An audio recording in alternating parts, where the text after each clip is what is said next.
আমাদের সেন্টারে আমরা গত 6 বছর যাবৎ প্রচুর পিএলআই রোগীদের সেবা দিয়েছি এবং সবাই আলহামদুলিল্লাহ ভালো আছে। এই যে দুইটা হাড়ের মাঝখানে এই যে আমরা লাফালাফি জাম্প অনেক কিছু করি না, জি। এগুলো করার সময় একটা ওই যে শক শক লাগে না, এই শক অ্যাবজর্বার হিসেবে এটা কাজ করে। খুব আচ্ছা। অল্প বয়স থেকে শুরু করে 14-15 বছর বয়স থেকে শুরু করে একদম বয়স্ক পর্যন্ত, হ্যাঁ, যে সবার এখন পিএলআই জাতীয় সমস্যাটা দেখা যাচ্ছে। ডে বাই ডে ব্যথা বাড়তেছে, তখন ব্যথা কোমর থেকে দেখা যাচ্ছে যে পায়ের দিকে আস্তে আস্তে আস্তে আস্তে শুরু হচ্ছে। আচ্ছা, মানে মূলত ওই যে আপনার কোমরে ব্যথা যখন শুরু হয় কোমরের দিকে, তখন যদি আপনারা সঠিক ট্রিটমেন্ট, হ্যাঁ, সঠিক ট্রিটমেন্টটা পান, তাহলে আসলে ওই যে পিএলআইডি আপনার রেড প্লাগ পর্যন্ত যাবে না। মানে আপনার ব্যথার ওষুধ খাওয়ার পরেও যদি না কমে, তখনই আপনারা ভালো একজন ফিজিওথেরাপিস্টের কাছে চলে আসবে। তো দর্শক, আজকে আমরা আবারও চলে আসলাম আবিদিন ফিজিওথেরাপিতে। তো আমাদের সাথে অলরেডি আবিদিন ভাই আছে। ভাই আসসালামু আলাইকুম। ওয়ালাইকুম আসসালাম। কেমন আছেন ভাইজান? আলহামদুলিল্লাহ, আপনি কেমন আছেন ভাই? আছি আলহামদুলিল্লাহ। তো আপনি যেটা বলছিলেন যে ভাই বর্তমানে পিএলআইডির অনেক সমস্যা আমরা দেখি, আসলে পিএলআইডির মূলত প্রবলেমটা কি এবং এটা কাদের বেশি হয়? হ্যাঁ, আপনি যেটা বলছেন যে পিএলআইডি এখন আসলে প্রচুর পরিমাণে, আর সেটা হচ্ছে মানে খুব অল্প বয়স থেকে শুরু করে 14-15 বছর বয়স থেকে শুরু করে একদম বয়স্ক পর্যন্ত, হ্যাঁ, যে সবার এখন পিএলআইডি জাতীয় সমস্যাটা দেখা যাচ্ছে।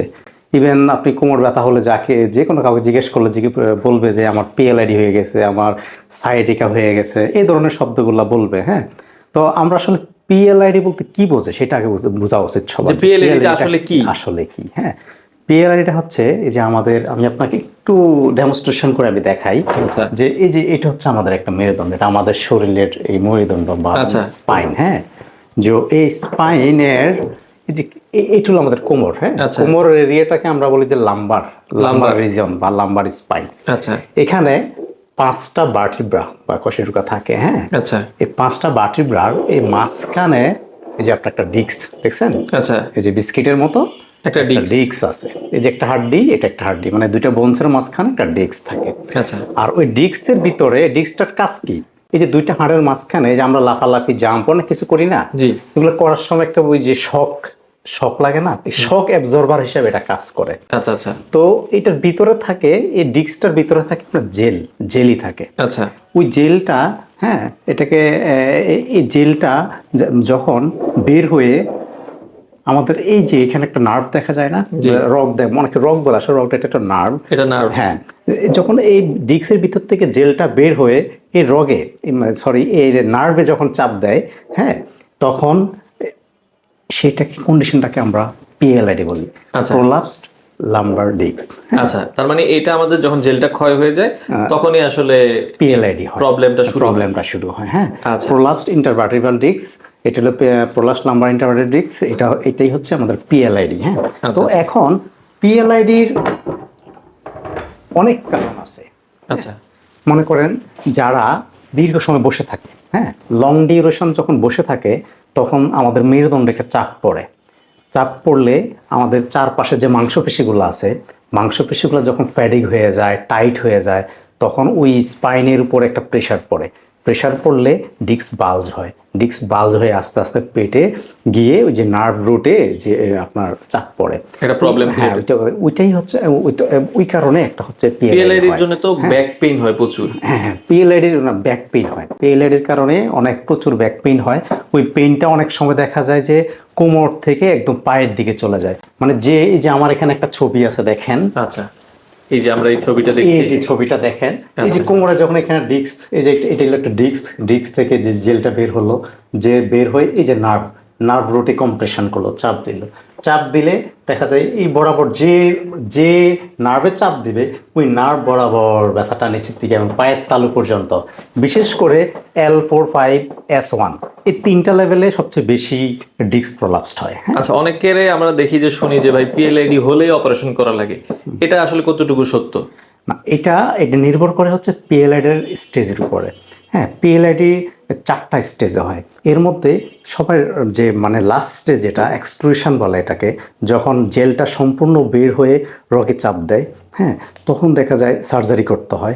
এর মধ্যে কিছু রেড ফ্ল্যাগ বলে, হ্যাঁ, রেড ফ্ল্যাগ সাইন যদি থাকে তাহলে সার্জারি করতে হবে। রেড ফ্ল্যাগ সাইনগুলো কি? সেটা হলো তীব্র ব্যথা হবে, যে ব্যথাটা সহ্য করতে পারবেন না, কোনো পেইন কিলারে বা যে কোনো থেরাপিতে কোনোভাবে ব্যথা কমবে না, তখন তাকে সার্জারি করতে হবে। যখন প্রস্রাব পায়খানা বন্ধ হয়ে যাবে, হ্যাঁ, তখন আপনাকে সার্জারি করতে হবে। যখন আপনার পা অবশ হয়ে যাবে, হ্যাঁ, পা নাড়াইতে পারছেন না, হ্যাঁ, তখন আপনাকে সার্জারি করতে হবে। এই রেড প্লাগগুলো যখন দেখা দিবে তখন সার্জারি করতে হবে, এছাড়া আপনার সার্জারি করার কোনো প্রয়োজন নাই। আচ্ছা, তার মানে এইগুলো তো আর একদিনে হবে না, এগুলো আস্তে আস্তে আস্তে আস্তে তৈরি হবে। হ্যাঁ, এটা হচ্ছে আপনার যখন অল্প ব্যথা থাকবে, অনেক সময় দেখা যায় কোমরের মাঝখানে ব্যথা লাগে। হ্যাঁ, এটা শুরু হয় কি, অনেকের দেখা যায় যে হঠাৎ করে কোমরে কোনো টান লাগছে, টান লেগে কোমরের মাঝখানে একটু ব্যথা, ওই ব্যথাটা আস্তে আস্তে আস্তে মনে করেন যে ব্যথাটার জন্য অনেকে ওষুধ খায়। হ্যাঁ, অনেক সময় দেখা যায় ডাক্তার দেখায় না, কি করে ফার্মেসি থেকে গিয়ে একটু পেইন কিলার টিলার খেয়ে মানুষ একটু এটাকে নিয়ে স্টে করে, দেখা যায় 1 সপ্তাহ 2 সপ্তাহ 3 সপ্তাহ চলে যায়, ব্যথা যাচ্ছে না। তখন দেখা যায় একজন অর্থোপেডিক্স বা একজন মেডিসিন স্পেশালিস্টকে দেখায়।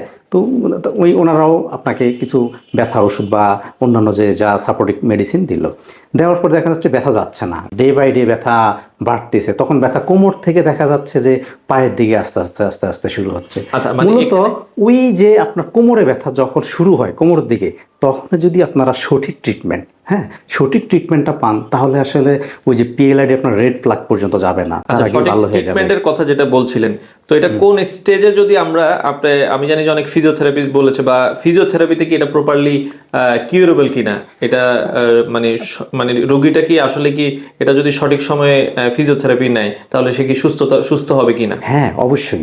অ্যাকুইট অবস্থায় মানে প্রথম অবস্থায় প্রথম 2 সপ্তাহের মধ্যে 1 থেকে 2 সপ্তাহ যদি পেন কিলার খাওয়ার পর ব্যথা না কমে, অবশ্যই তখন একজন ফিজিওথেরাপিস্টের কাছে চলে আসা উচিত। ফিজিওথেরাপিস্ট তাকে অ্যাসেসমেন্ট করে, তার বিভিন্ন ধরনের পরীক্ষা নিরীক্ষা করে দেখবে যে তার আসলে নার্ভ রুট কম্প্রেশন কতটুকু আছে, তার মাসেলে কোনো প্রবলেম আছে কি না, হ্যাঁ, তার লিগামেন্টে কোনো সমস্যা আছে কি না, তার ওই যে ডিস্কের যে আপনার ভার্টিব্রার মধ্যে ফ্যাসেট জয়েন্ট থাকে, তার ফ্যাসেট জয়েন্টে কোনো সমস্যা আছে কি না, সব কিছু একটা অবজারভেশন করার পর ফিজিওথেরাপিস্টরা একটা মানে ট্রিটমেন্ট প্ল্যান করে, এবং ওই ট্রিটমেন্ট প্ল্যান অনুযায়ী ট্রিটমেন্ট করলে, হ্যাঁ, 4 থেকে 6 সপ্তাহের মধ্যে পিএলআইডি সম্পূর্ণ ভালো হয়ে যায়। আচ্ছা, তার মানে আমরা যদি প্রথম দিকেই এটাকে প্রপার ট্রিটমেন্ট দিতে পারি তাহলে এটা অবশ্যই ভালো হয়ে যাবে। অবশ্যই ভালো হয়ে যাবে। তার মানে আপনার ব্যথার ওষুধ খাওয়ার পরেও যদি না কমে, তখনই আপনারা ভালো একজন ফিজিওথেরাপিস্টের কাছে চলে আসবেন। আচ্ছা, এই পিএলএডিটা আপনি যেটা বলছিলেন বসে থাকার জন্য সবচেয়ে বেশি হয়, আর কি কি কারণে হতে পারে? বসে থাকার জন্য হয়, কোনো ধরনের ইনজুরি, যে স্পোর্টস ইনজুরি বা কোনো গাড়ি অ্যাক্সিডেন্ট, রিক্সা থেকে অ্যাক্সিডেন্ট হয়ে যদি মেরুদণ্ডে কোনো আঘাত লাগে, ওই কারণে হতে পারে। আবার যাদের বয়স হয়ে যায়, হ্যাঁ, ডিজেনারেটিভ চেঞ্জের কারণে হাড় ক্ষয় হয়ে পিএলআইডি হতে পারে। হ্যাঁ, এছাড়াও আরও অনেক ধরনের কারণে পিএলআইডি হয়ে থাকে। আচ্ছা আচ্ছা, আপনারা এই পিএলআইডির চিকিৎসা দেন কিনা, এই ধরনের সার্ভিস কি দেন কিনা? হ্যাঁ, আমাদের আবেদিন ফিজিওথেরাপি সেন্টার, যেটা যে মিরপুরে অবস্থিত, মিরপুর 10 নম্বর থেকে আমাদের যে আজমল হাসপাতাল থেকে একটু সামনেই আমাদের ফিজিওথেরাপি সেন্টারটি, আবেদিন ফিজিওথেরাপি সেন্টার। আমাদের সেন্টারে আমরা গত 6 বছর যাবৎ প্রচুর পিএলআইডি রোগীদের সেবা দিয়েছি এবং সবাই আলহামদুলিল্লাহ ভালো আছে। আচ্ছা, কেউ চাইলে আপনাদের এখান থেকেও সার্ভিসটা নিতে পারবে? আমি প্রথমত বলবো, যাদের পিএলআইডি জাতীয় সমস্যা আছে তারা অবশ্যই একজন অভিজ্ঞ ফিজিওথেরাপি চিকিৎসক নেবেন। এখানে একটা কথা বলছি আমি, যে অভিজ্ঞ ফিজিওথেরাপিস্ট কেন, আমাদের এখানে যে পেশেন্টগুলো আসে পিএলআইডির পেশেন্ট, তারা সবাই বলে যে আমরা ফিজিওথেরাপি নিয়েছি 1 মাস 2 মাস 3 মাস ফিজিওথেরাপি নিয়েছি, কোনো লাভ হয় না, ফিজিওথেরাপি নিয়ে ভালো হচ্ছে না। তখন আমরা জিজ্ঞেস করছি যে আপনি কোথায় ফিজিওথেরাপি নিয়েছেন, তখন আমরা বুঝতে পারি যে আসলে উনি প্রপারলি ফিজিওথেরাপিস্টের কাছে যায় নাই এবং যে প্রপার ফিজিওথেরাপি ট্রিটমেন্ট পায় নাই। এই জন্য আপনারা অবশ্যই একজন অভিজ্ঞতা সম্পন্ন একজন গ্রাজুয়েট ফিজিওথেরাপিস্টকে দেখাবেন, যিনি পিএলআইডি সম্পর্কে জানে এবং ভালোভাবে আপনাকে ট্রিটমেন্ট করতে পারবে। ওই ধরনের একজন ফিজিওথেরাপিস্ট এবং একটা ভালো ফিজিওথেরাপি সেন্টারে অবশ্যই ফিজিওথেরাপি ট্রিটমেন্ট নেবেন, ইনশাল্লাহ ভালো হয়ে যাবেন।